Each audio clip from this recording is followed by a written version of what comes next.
I was re-listening to this audiobook the other day called Buddha and Einstein Walk into a Bar by Guy Joseph Ale. Interesting book. It's about the mind-body energy connection. Specifically, the idea that we all have a latent capacity to sense and direct our own life force. That we're not just passengers in our own biology. And while I was listening to it, I heard this line I had totally forgotten about. The dragon you slay gives you its power. Hey everybody, welcome back to the channel. I'm Rachel. Now, that line has been swimming around in my brain since then because it's everywhere once you start looking at it. Joseph Campbell built the hero's journey around it.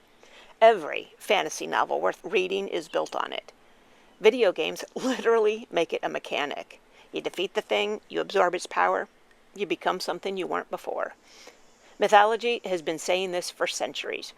Apparently, everybody from ancient storytellers to game developers figured this out before most of us did, which is either comforting or embarrassing, depending on your perspective.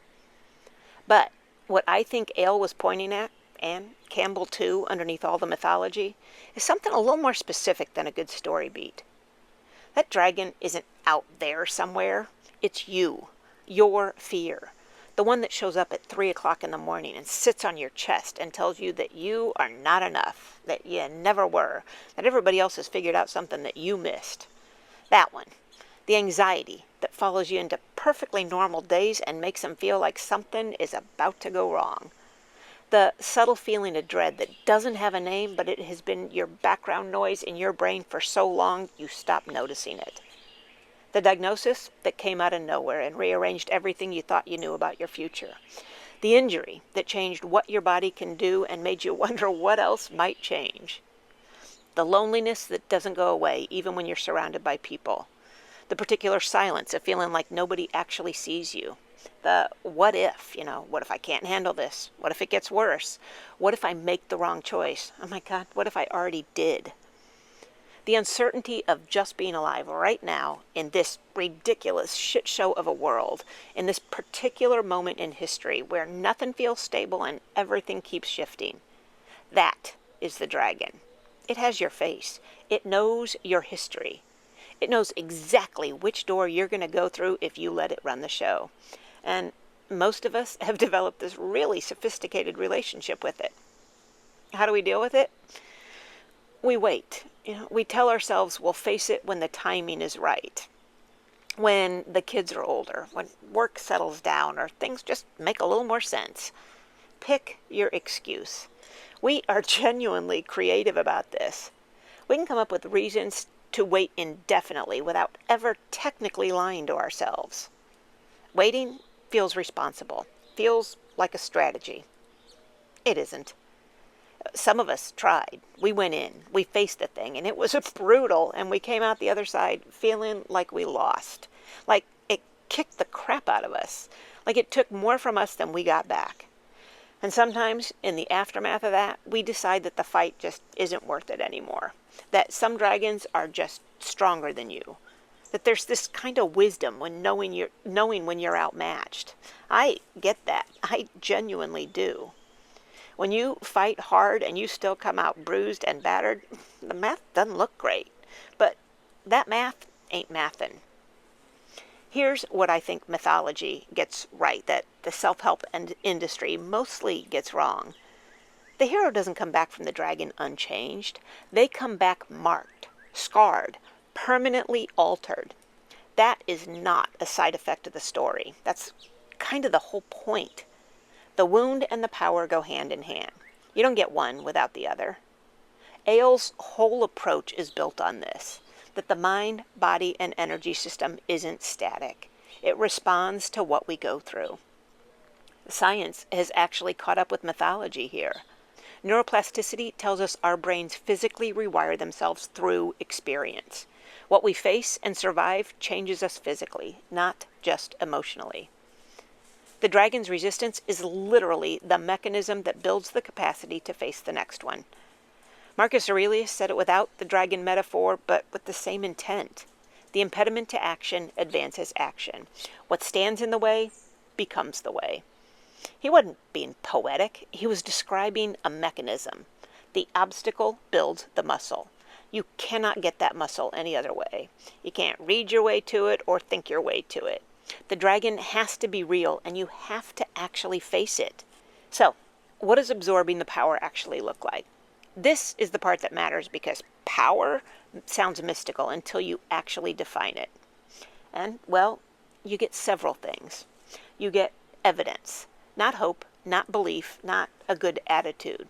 Actual proof in your own body and your own history that you can do this, because you already did. That evidence doesn't go away. It's there the next time fear starts doing the math about whether you can handle something. You've done it.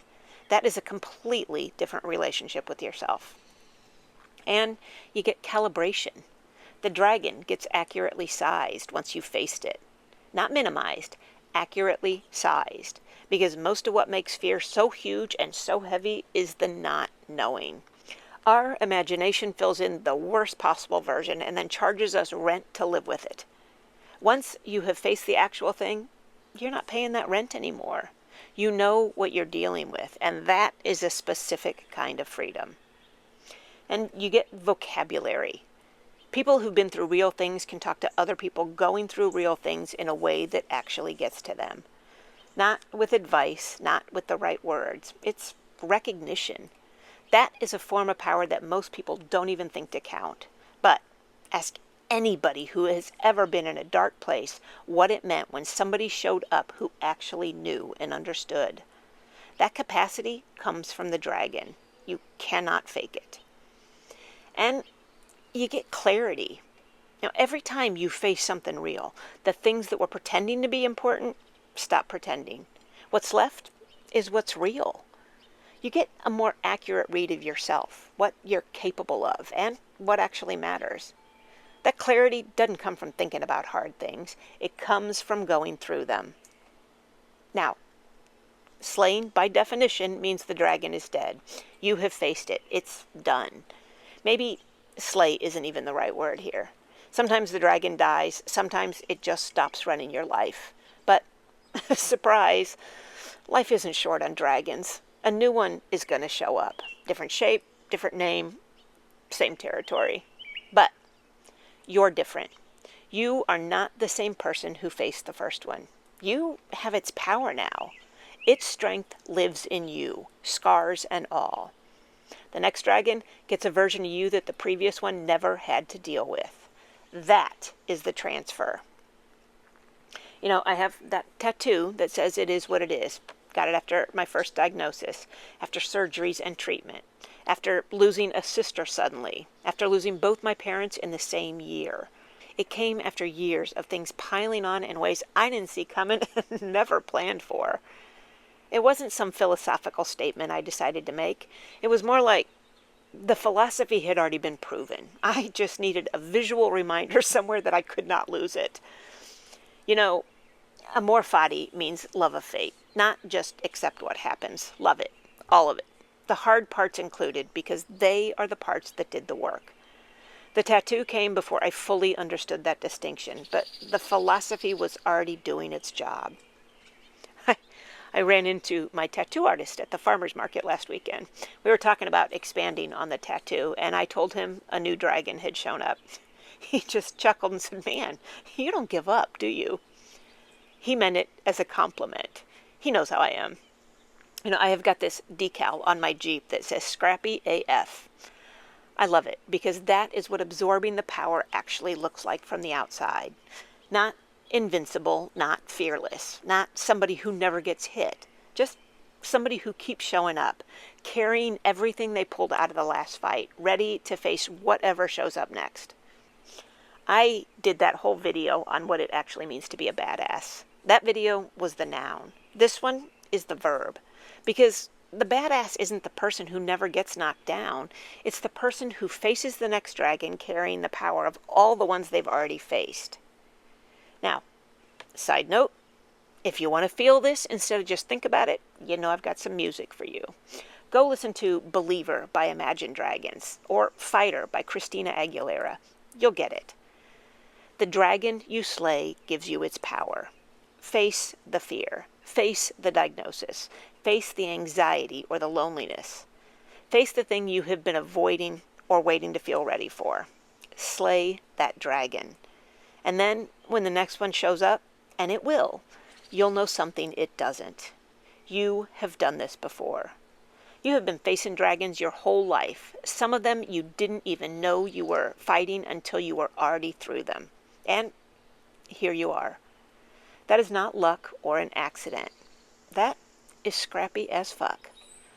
Go slay your dragon. Thanks for watching. Take care of you, and I will see you the next time. Bye-bye.